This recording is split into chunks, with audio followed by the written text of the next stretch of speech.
What's going on, everyone? I'm Salawell, and today we'll be talking about underwater combat. When ArenaNet first introduced us to the underwater world of Guild Wars 2, there were so many different things to digest. I could not believe all of the aspects ArenaNet put into underwater combat, and how a player's underwater experience is one of the things that they will never forget for all of the right reasons. In the words of ArenaNet, we don't think breathing is fun. Well, that was a bit blunt, but basically this boils down to not having to worry about a breath bar while you're swimming underwater. Guild Wars 2 will have a large amount of underwater content, so when you dive beneath the surface, a breathing apparatus latches onto your face, kind of like in the Alien movies. When a player loses all of their health, they go into the drowned state. This is similar to the down state on land, but has a quirk to it. Like the down state, if you kill an enemy or an ally revives you, you will rally. A player can also swim to the surface and they will stop drowning and start gaining their health. A player entering water can choose two things: swim above the surface or dive down. Swimming above the surface is usually performed because you want to get to an area on the other side of a body of water. When a player swims above the surface, they can't fight, so if a mob aggroes you, you'll have to dive under. Diving under is simple. Tilt your camera and keep moving forward. When you dive underwater, your underwater weapon and skills will be automatically equipped. Going underwater for the first time will be exciting for everyone, but also a learning experience. Every skill on your bar will be changed, and you're going to have to learn what they do. There are 3 different underwater weapons, including the spear, the trident, and the harpoon gun.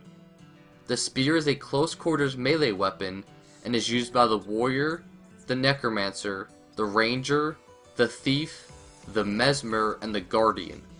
The trident is a long-range magical weapon and is used by the necromancer, the guardian, the mesmer, and the elementalist.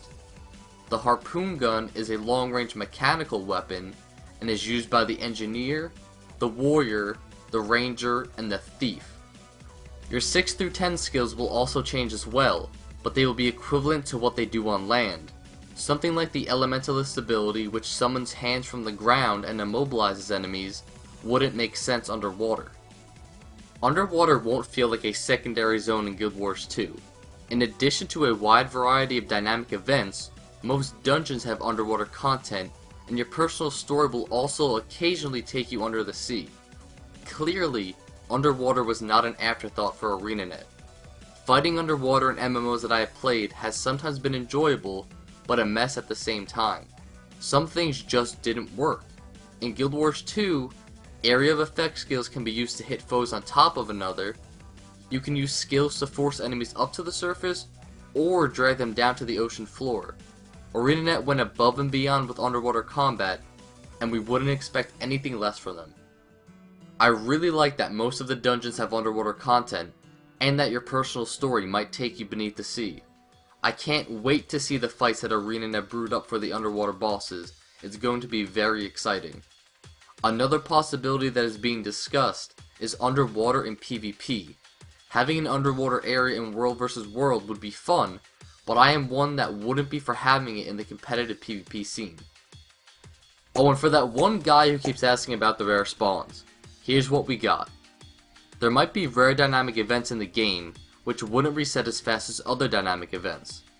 There has been a giant boar and a giant spider seen in the starting area for humans, but that doesn't guarantee that they are rare spawns. Within dynamic events are mobs that are stronger than all others.